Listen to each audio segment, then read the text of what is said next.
Deze lijkt een tombreker wel. Maar ik verzeker je dat dit niet zo is. In dit nieuwe jaar koester geen wrok. Bewaar herinneringen. Huil niet naar je herinneringen.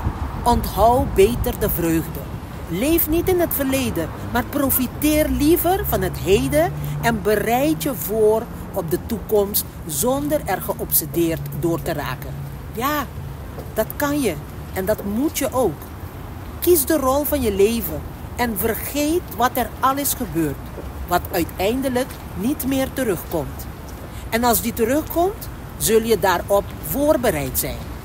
En misschien klinkt het een beetje oudbollig, maar volg het dieet van de vreugde.